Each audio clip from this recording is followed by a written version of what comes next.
Iran চুরি করলো American প্রযুক্তি। এবার ইরান নিজে প্রস্তুত করলো B2 বোম্বার। বন্ধুরা, আপনারা স্ক্রিনে B2 বোম্বারের মতো যে জিনিসটাকে দেখতে পাচ্ছেন, এটি হচ্ছে যুক্তরাষ্ট্রের তৈরিকৃত RQ-170 স্ট্যানেল লকহিড মার্টিন তৈরিকৃত একটি অত্যাধুনিক পঞ্চম প্রজন্মের ড্রোন। বন্ধুরা, F-35 যুদ্ধবিমান এবং B2 বোম্বার যে প্রযুক্তি দিয়ে তৈরি হয়েছে, এই ড্রোনটিও যুক্তরাষ্ট্র একইভাবে তৈরি করেছে। এর উদ্দেশ্য ছিল পৃথিবীর বিভিন্ন দেশের আকাশ প্রতিরক্ষা ব্যবস্থাকে ফাঁকি দিয়ে সেই দেশের ভেতরে নজরদারি করা। 2007 সালে এই ড্রোন তৈরি করা হয় এবং আফগানিস্তানে এটি ডিপ্লয় করা হয়।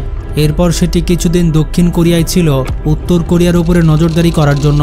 এছাড়া পাকিস্তানের বিরুদ্ধেও যুক্তরাষ্ট্র এই ড্রোনটি ব্যাপকভাবে ব্যবহার করেছে। ওসামা বিন লাদেনকে যে খুঁজে বের করা হয়েছে সেটা নজরদারি করার জন্য যুক্তরাষ্ট্র এই বিশেষ ড্রোনটি ব্যবহার করেছিল, যাতে করে পাকিস্তানের আকাশ প্রতিরক্ষা ব্যবস্থা এটিকে শনাক্ত করতে না পারে। প্রায় 50 কেজি পেলোড নিয়ে 2000 কিলোমিটার রেঞ্জে মিশন পরিচালনা করতে সক্ষম যুক্তরাষ্ট্রের এই পঞ্চম প্রজন্মের ড্রোনগুলি আকাশে একটানা 10 ঘন্টা উঠতে পারে। উত্তর কোরিয়া এবং পাকিস্তানের বিরুদ্ধে সফল মিশনের পর যুক্তরাষ্ট্র সিদ্ধান্ত নেয় 2011 সালের দিকে তারা ইরানের পরমাণু কর্মসূচির উপরে নজরদারি করবে।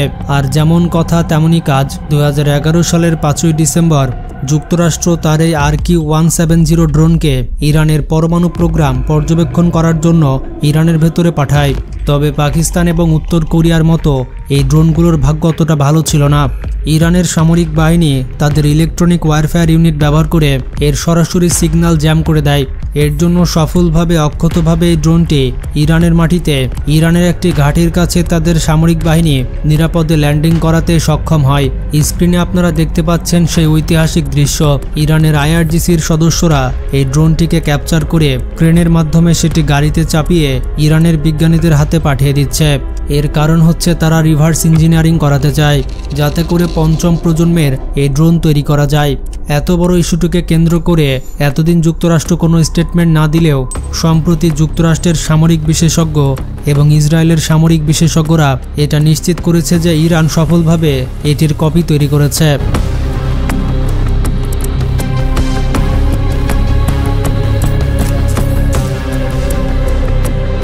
আর ওয়াইনেটের সংবাদ আপনারা দেখতেই পাচ্ছেন, ইরান একেবারে 100% কারেক্টভাবে যুক্তরাষ্ট্রের যে পঞ্চম প্রজন্মের ড্রোন রয়েছে RQ-170 সেটা সফলভাবে কপি করতে সক্ষম হয়েছে এবং ইরান তার নাম দিয়েছে শাহিদ 191।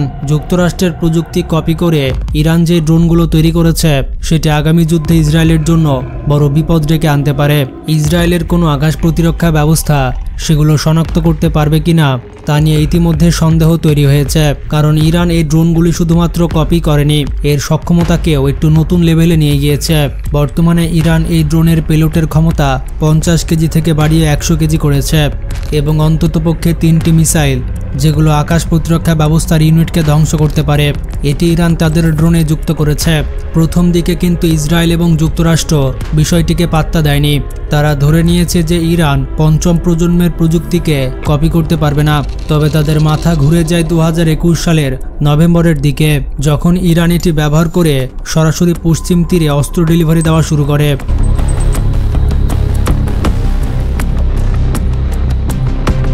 আর এটি প্রকাশ করা হয়েছে টাইমস অফ ইসরায়েলে। পরবর্তীতে অন্যান্য সংবাদ মাধ্যমও নিশ্চিত করে যে পশ্চিম তীরের হাতে যে অস্ত্রগুলো রয়েছে, ইরান যুক্তরাষ্ট্রের RQ-17 ড্রোনকে কপি করে যে ড্রোন তৈরি করেছে তার পেলোড ব্যবহার করে সেখানে ইসরায়েলের আকাশ প্রতিরক্ষা ব্যবস্থাকে ফাঁকি দিয়ে পশ্চিম তীরে অস্ত্রগুলো ডেলিভারি দিচ্ছে। বিভিন্ন ধরনের অ্যাসল্ট রাইফেল এবং গোলাবারুদ পশ্চিম তীরে তারা এইভাবে ডেলিভারি দিচ্ছে। ইস্যুটিকে কেন্দ্র করে উদ্বিগ্ন হয়ে যায় ইসরায়েল। পরবর্তী সময়ে যে কোনোভাবে হোক না কেন ইসরায়েল ইরানের এই শাহিদ 191 ড্রোন পশ্চিম তীরে যখন অস্ত্র ডেলিভারি দিচ্ছিল তখন এটিকে ভূপাতিত করতে সক্ষম হয় এবং নিশ্চয়ই দেখতে পাচ্ছেন তার একটি পার্ট নিয়ে সরাসরি যুক্তরাষ্ট্রের ভেতরে গিয়ে ইসরায়েল কনফার্ম করে যে যুক্তরাষ্ট্রের যে পঞ্চম প্রজন্মের প্রযুক্তি রয়েছে 100% অ্যাকুরেট কপি করেছে ইরান এবং ইরান এটিতে সফল হয়েছে এবং এই প্রযুক্তি ব্যবহার করে পশ্চিম তীরে অস্ত্র ডেলিভারি করা হচ্ছে। যুক্তরাষ্ট্র কিন্তু স্বীকার করতে চায়নি এই প্রযুক্তি তাদের হাতছাড়া হয়ে গিয়েছে। তবে ইসরায়েল এভাবে প্রমাণ সামনে এনে ফোর্স করেছিল যুক্তরাষ্ট্রকে যে যুক্তরাষ্ট্রকে এখন এটা মেনে নিতে হবে। পরবর্তীতে আমেরিকা মেনে নেয় যে এই ড্রোনটি সরাসরি 100% পঞ্চম প্রজন্মের প্রযুক্তি সাকসেসফুল কপি ইরান করেছে। ইসরায়েলের গণমাধ্যম বলছে যে ইরান এই পঞ্চম প্রজন্মের ড্রোনের একটা বড় সাপ্লাই চেইন তৈরি করে ফেলেছে এবং তাদের কাছে বড় মজুদ রয়েছে। তবে ইসরায়েল এবং ইরানের মধ্যে গত কয়েক দফায় যে সংঘর্ষ হয়েছে সেই সংঘর্ষে ইরান একটিও এই ধরনের ড্রোন ব্যবহার করেনি। বড় রকমের যুদ্ধের জন্য ইরান এটি গোপন করে রেখেছে, যেটা ইরান এবার দ্বিতীয় ধাপের যুদ্ধের ক্ষেত্রে তারা কিন্তু এটা ব্যবহার করতে পারে। ইরান সফলভাবে এই ড্রোনের যুক্তরাষ্ট্রের যে জেট ইঞ্জিন রয়েছে সেটির কপিও করতে পেরেছে এবং সেটা কিন্তু খুবই স্টেলথি। যুক্তরাষ্ট্র এই ড্রোনটি তৈরি করেছিল নজরদারির জন্য, তবে ইরান এই ড্রোনের মধ্যে 3টি মিসাইল যুক্ত করে দিয়েছে, যেটা হচ্ছে এয়ার টু গ্রাউন্ড মিসাইল। এবং ইরান ধারণা করছে এই এয়ার টু গ্রাউন্ড মিসাইল ব্যবহার করে ইসরায়েলের যে আকাশ প্রতিরক্ষা ব্যবস্থা রয়েছে তার উপর সরাসরি প্রথম দফায় শক্তিশালী আক্রমণ করতে পারে ইরান। আর এই প্রথম দফার আক্রমণে ইসরায়েলের মোটামুটি প্রায় 70 থেকে 60% আকাশ প্রতিরক্ষা ব্যবস্থা যদি ধ্বংস হয়ে যায়, পরবর্তী সময় ইরানের যে সাধারণ ড্রোনগুলি রয়েছে সেগুলো নির্বিঘ্নে ইসরায়েলের বিভিন্ন গুরুত্বপূর্ণ স্থাপনায় হিট করতে পারবে। সুতরাং এটি এখন ইসরায়েলের জন্য একটি প্রধান চ্যালেঞ্জ যে ইরানের পঞ্চম প্রজন্মের যে ড্রোন রয়েছে সেগুলোকে তারা কিভাবে মোকাবেলা করবে। বর্তমানে আমরা যে ইসরায়েল এবং ইরানের মধ্যে যুদ্ধ দেখছি এবং আমেরিকা চিন্তিত রয়েছে, এর মধ্যে কিন্তু ইরানের পরমাণু কর্মসূচি বিবেচ্য নয়। ইরানের যে দক্ষতা এবং বিজ্ঞানীদের যে সক্ষমতা সেটাও ইসরায়েল এবং যুক্তরাষ্ট্রের জন্য অনেক চিন্তার বিষয়।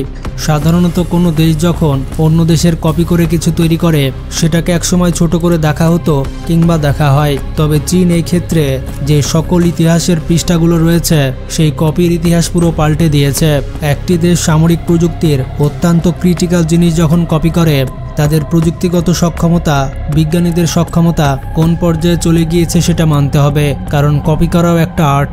এটি একটি আর্ট, কারণ এই ধরনের জিনিস কপি করার দক্ষতা বা ক্ষমতা অনেক বড় বিষয়। পরবর্তী সময় এই জ্ঞান থেকে সে আরো ভালো কিছু তৈরি করে, যেমনটা চীন তৈরি করেছে। চীনের যে পঞ্চম প্রজন্মের যুদ্ধবিমান রয়েছে সেটা আমেরিকার কাছ থেকে কপি করে তৈরি করেছে এমনটাই শোনা যায়। আর এখন সেই চীন যুক্তরাষ্ট্রের পূর্বেই ষষ্ঠ প্রজন্মের যে যুদ্ধবিমান রয়েছে সেটা কিন্তু ইতিমধ্যেই সফলভাবে ফ্লাই করেছে এবং খুব শীঘ্র এটি চীনের সামরিক বাহিনীতে যুক্ত হবে। আর ইরানের ক্ষেত্রেও বিষয়টা এমন। ইরান ঠিক যেভাবে তার দক্ষতা এবং প্রযুক্তি জ্ঞান দিয়ে বিভিন্ন ধরনের প্রযুক্তি আয়ত্ত করছে এবং ইসরায়েলের জন্য বড় চ্যালেঞ্জ তৈরি করে দিয়েছে মুসলিম বিশ্বের উপর যে একসময়কার কলঙ্ক ছিল যে তারা শুধুমাত্র তেল বিক্রি করে আর আরামায়েশ করে, সেখান থেকে ইরান একটি নতুন দৃষ্টান্ত তৈরি করেছে। আর ইরানের যে পরিমাণ প্রাকৃতিক সম্পদ রয়েছে তারা যদি সুষ্ঠুভাবে ব্যবহার করার একটা সুযোগ পায় তাহলে তারা প্রযুক্তিগতভাবে বিপ্লব ঘটিয়ে ফেলবে। তখন পুরো পৃথিবীর অস্ত্র ব্যবসার একটা বড় অংশ ইরান দখল করে নিতে পারে।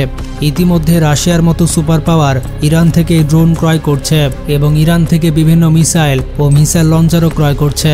তাই ইরানকে যদি খোলা ছাড় দেওয়া হয় তাহলে এটি ইসরায়েল এবং যুক্তরাষ্ট্রের আধিপত্যের জন্য একটা বড় হুমকি তারা অলরেডি তৈরি করে ফেলেছে।